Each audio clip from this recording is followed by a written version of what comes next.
우리 다 함께 한 목소리로 하나님의 말씀을 읽겠습니다. 헤롯 왕 때에 예수께서 유대 베들레헴에서 나심에 동방으로부터 박사들이 예루살렘에 이르러 말하되 유대인의 왕으로 나신 이가 어디 계시냐 우리가 동방에서 그의 별을 보고 그에게 경배하러 왔노라 하니 헤롯 왕과 온 예루살렘이 듣고 소동한지라. 왕이 모든 대제사장과 백성의 서기관들을 모아 그리스도가 어디서 나겠느냐 물으니 이르되 유대 베들레헴이오니 이는 선지자로 이렇게 기록된 바 또 유대 땅 베들레헴아 너는 유대 고을 중에서 가장 작지 아니하도다. 내게서 한 다스리는 자가 나와서 내 백성 이스라엘의 목자가 되리라 하였음이니이다. 이에 헤롯이 가만히 박사들을 불러 별이 나타난 때를 자세히 묻고 베들레헴으로 보내며 이르되 가서 아기에 대하여 자세히 알아보고 찾거든 내게 고하여 나도 가서 그에게 경배하게 하라. 박사들이 왕의 말을 듣고 갈새 동방에서 보던 그 별이 문득 앞서 인도하여 가다가 아기 있는 곳 위에 머물러 서 있는지라. 그들이 별을 보고 매우 크게 기뻐하더라. 집에 들어가 아기와 그의 어머니 마리아가 함께 있는 것을 보고 엎드려 아기께 경배하고 보배합을 열어 황금과 유향과 모략을 예물로 드리니라. 그들은 꿈에 헤롯에게로 돌아가지 말라 지시하심을 받아 다른 길로 고국에 돌아가니라. 아멘. 왕을 만나기 위한 준비라는 제목으로 말씀의 은혜를 함께 나누겠습니다. 오늘은 본문 말씀에 나오는 동방 박사들의 모습을 통해서 만왕의 왕으로 오신 예수님을 만나기 위해서 어떤 준비를 해야 하는지를 함께 생각해 보고자 합니다. 우리도 동방 박사들처럼 아기 예수를 만나 뵙는 축복을 누리시기를 주님의 이름으로 축원합니다. 동방 박사가 동방 박사들이죠. 몇 명인지 모릅니다. 우리는 동방 박사를 3명 정도로 생각하는데 여러 가지 이유 때문에 그렇습니다. 셋이 완전 수인 것도 있고 또 그냥 그렇게 부르기가 좋기도 하지요. 사실 동방 박사가 몇 명인지조차도 정확히 알 수는 없습니다.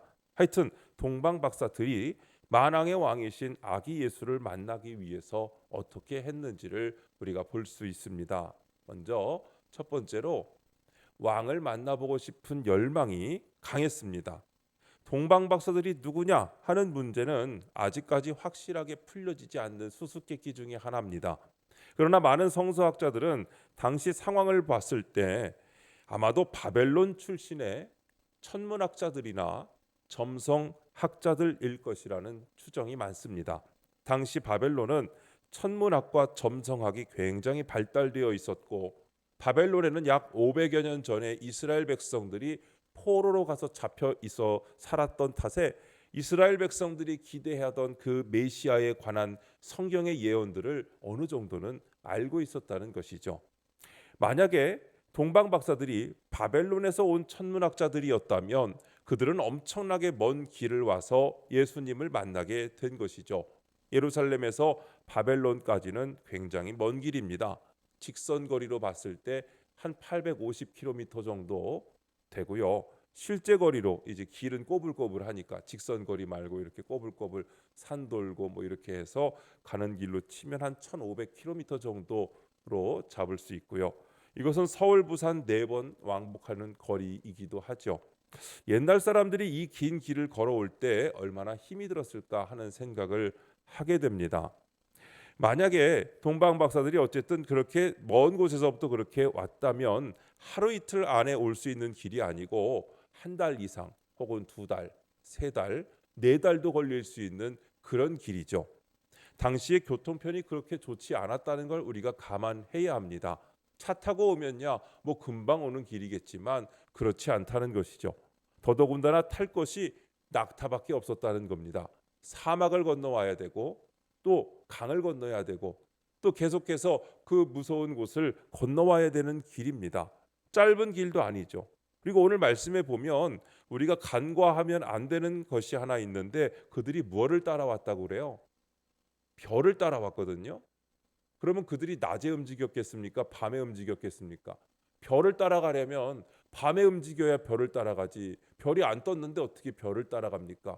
그러면 낮에는 가만히 있다가 밤에 움직여야 되는데 밤길은 더 위험하고 또 밤길 바닥도 잘 보이지 않고 험한 산 넘을 때 넓은 들판 지날 때 밤중에만 여행을 하게 된다면 돌멩이에 발이 걸려 넘어질 수도 있고 가시덩굴에 찔릴 수도 있고 때로는 강도나 도적대의 위협에 노출될 수가 있는 것이죠. 그들이 예루살렘까지 오는 길에 어떤 난관이 있었는지 우리는 정확히는 알 수 없지만 분명한 것은 그들은 정말 많은 고난과 위험을 무릅쓰고서 먼 길을 달려왔다는 사실입니다. 여러분, 그들이 왜 그렇게도 먼 길을 더군다나 고난과 위험을 무릅써가면서 예루살렘까지 왔겠습니까? 그들의 마음속에는 오직 한 가지 열망밖에 없었습니다. 그것은 새로 나신 왕을 만나보고 싶다는 그 열망입니다. 오늘 우리는 그들에게 벌어진 특별한 사건에 대해 이렇게 생각해 볼 수 있습니다. 그들은 하늘을 관찰하다가 이상한 별을 하나 발견했습니다. 그 별을 보니까 평범한 별이 아닌 겁니다. 이 세상에 아주 특별한 분이 태어나실 징조였습니다. 그리고 그 별을 관찰하던 그들은 그 별이 자기들에게 마치 손짓을 하는 것처럼 느껴졌습니다. 나를 따라와라. 나를 따라오면 새로이 태어난 왕을 만나게 될 것이다 라고 속삭이는 것 같았습니다. 그래서 그들은 자기들의 모든 일들을 뒤로 밀어놓고 무작정 별만 쳐다보면서 따라간 겁니다. 그렇게 따라온 길이 몇 천리 떨어져 있는 낯선 곳 예루살렘이었죠. 그들의 마음속에 왕을 만나보고 싶다는 열망이 없었다면 그들은 애초에 동방에서 출발도 하지 않았을 것입니다. 왕을 만나보고 싶다는 열망이 없었다면 여행 중에 어려움을 만났을 때 이게 기회다 싶어서 쉽게 포기하고 돌아가 버리고 말았을 것입니다. 그러나 그 모든 것들보다 왕을 만나보고 싶다는 그 마음이 더 강했기 때문에 그 열망으로 예루살렘에까지 이르렀던 것입니다. 여러분, 열망은 우리에게 희망을 가져다 주는 줄로 믿습니다. 그 열망을 따라갈 때 희망이 이루어집니다. 우리 신앙인들에게는 어떤 열망이 아니라 하나님을 향한 열망이 있어야 하고 하나님을 만나보고 싶은 열망이 있어야 할 줄로 믿습니다. 우리에게 열망이 있을 때 왕이신 하나님을 만나 뵐 수 있을 줄로 믿습니다. 잠언서 8장 17절을 같이 읽겠습니다. 시작. 나를 사랑하는 자들이 나의 사랑을 입으며 나를 간절히 찾는 자가 나를 만날 것이니라. 아멘. 하나님을 간절히 찾는 자, 예수님을 간절히 찾는 자가 하나님을 만나고 예수님을 만나는 줄로 믿습니다. 여러분, 주님은 갈망하는 자를 만나 주십니다. 누가복음 2장에 보면 두 노인이 등장하는데 여러분 누가 등장하는지 혹시 아십니까?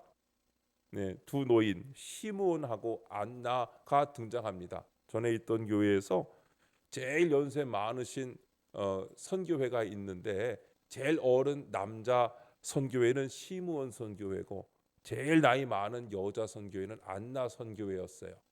한 7, 80세 이상 되시는 분들이 거기 이제 선교회인데 이 두 분의 이름을 딴 것으로 압니다. 자, 이들은 하나님께로부터 메시아를 만나게 될 것이라는 약속을 받고 메시아를 간절하게 기다렸던 사람들입니다. 평생 그 성전에서 메시아를 만나기를 기다리던 그 사람들이죠. 예수님께서 정결 예법을 따라 정결 예식을 행하려고 성전에 들어갔을 때에 주변에 많은 사람들이 있었지만 아기 예수를 알아보는 사람은 없었습니다. 그러나 간절한 열망 가운데 메시아를 기다리던 이 시므온과 안나는 마리아가 안고 온 아기 예수가 이 세상을 구원할 구세주요 어둠의 땅 이방을 밝게 비춰줄 영광의 빛이라는 사실을 알게 되었고 그 아기 예수님을 품에 안고 하나님을 찬양할 수 있었습니다. 여러분, 이제 하나님을 향한 열망을 가지고 마음을 조용하게 다스림으로 이 땅의 왕으로 오신 주님을 만날 준비를 하는 저와 여러분이 되시기를 축원합니다.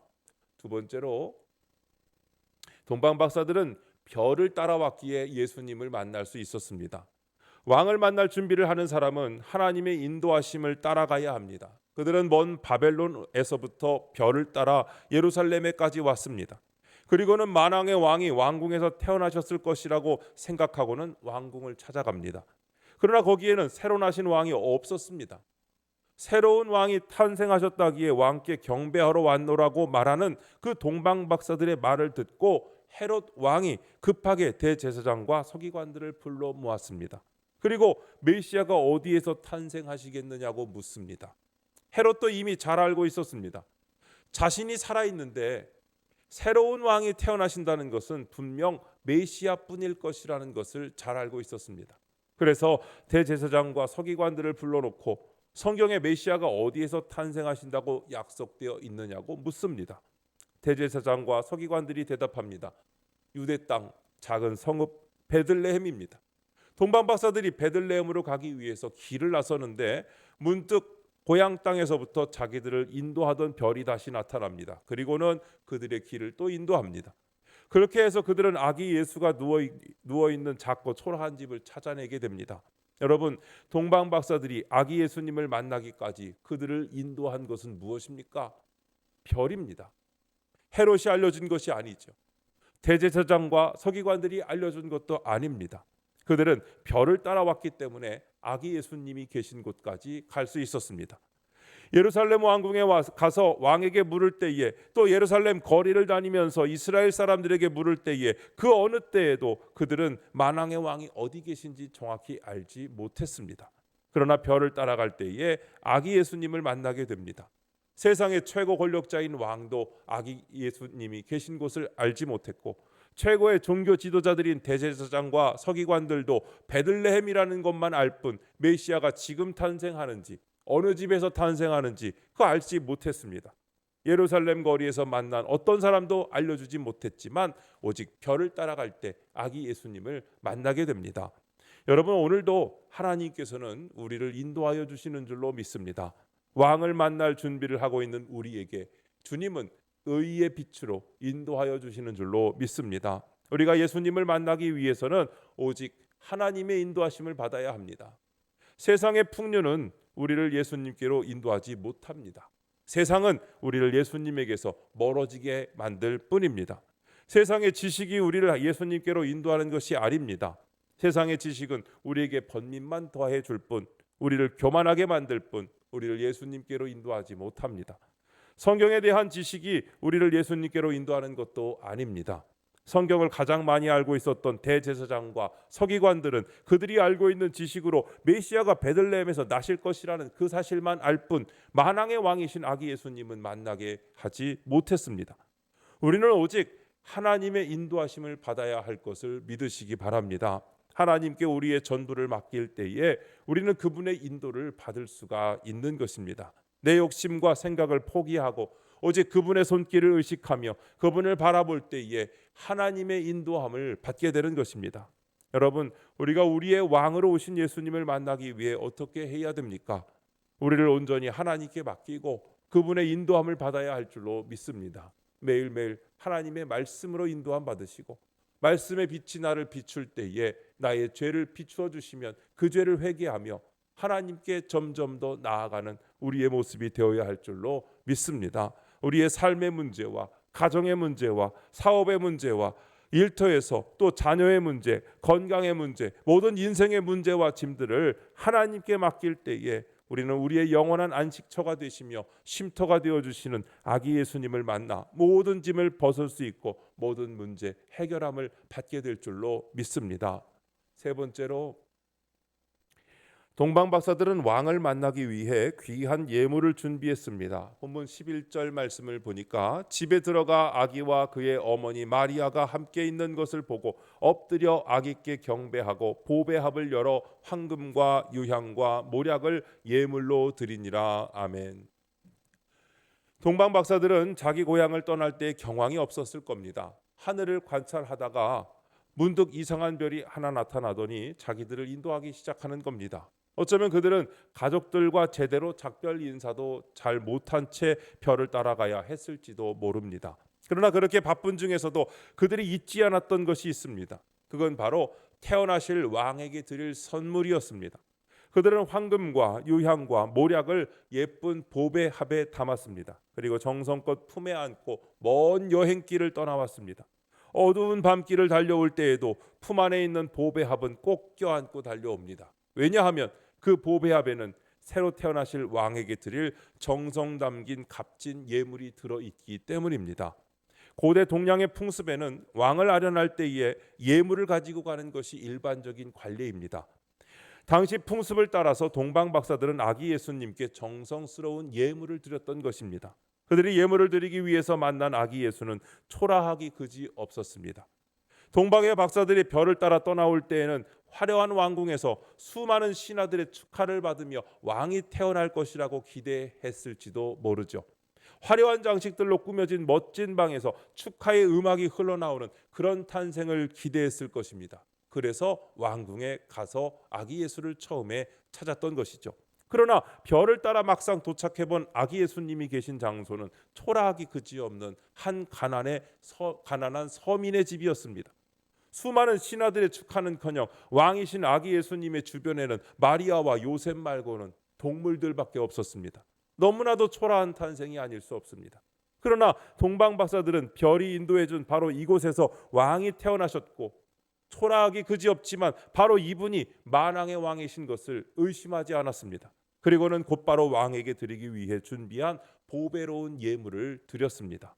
황금과 요향과 모략은 지금까지도 아주 값진 것으로 여겨지는 보물들입니다. 동방 박사들은 그런 값진 예물을 왕을 위해 준비해서 아기 예수님께 드렸습니다. 자, 여러분은 만왕의 왕으로 이 땅에 오셔서 우리의 모든 죄악을 사하시고 우리에게 영원한 생명을 선물로 주신 예수님께 어떤 예물을 드리고 싶으십니까? 만왕의 왕으로 태어나신 예수님을 만날 준비를 해야 합니다. 예수님 만날 준비를 잘 하셔서 감격적으로 왕이신 예수님을 만날 수 있으시기를 바랍니다. 일반 백성이 하나님을 임금님을 한번 만나보는 것은 일생일대 최고의 영광스러운 일인데 하물며 만왕의 왕이신 예수님을 만날 수 있는 우리도 최고의 영광 속에서 주님을 만나야 할 줄로 믿습니다. 권력이 있다고 주님 만나는 거 아닙니다. 오랫동안 교회 다녔다고 주님 만나는 거 아닙니다. 당시 최고의 권력자인 헤롯도 예수님을 못 만났습니다. 또 최고의 종교 지도자들도 예수님을 만나지 못했습니다. 예루살렘에 살고 있는 수많은 이스라엘 사람들도 예수님을 만나지 못했습니다. 오직 멀리 있는 이방 땅에서 먼 길로 찾아온 동방 박사들이 만왕의 왕이신 예수님을 만나서 맞이했습니다. 동방에서 아기 예수를 만나기 위해 온 그 박사들처럼 우리 모두가 왕을 만날 준비를 잘 하셔서 만왕의 왕이신 예수님을 꼭 만나는 그런 대림절 기간 되시기를 주님의 이름으로 축원합니다. 기도하겠습니다. 하나님 아버지, 우리를 구원하시려고 성육신하신 예수님께서 우리의 마음 가운데 성령으로 임재하여 주셨고 다시 오실 예수님을 기다리는 대림절 기간을 허락하신 것을 감사합니다. 우리도 동방 박사들처럼 왕이신 예수님을 만나고자 하는 열망으로 나아가게 하소서. 별을 따라간 동방 박사들처럼 주님이 비추시는 의의 빛으로 인도함을 받아 나아가게 하소서. 귀한 예물을 준비한 동방 박사들처럼 우리도 주님이 기뻐하실 선물을 준비하여 드리는 성탄의 절기가 되게 하옵소서. 우리 주 예수님의 이름으로 기도드립니다. 아멘.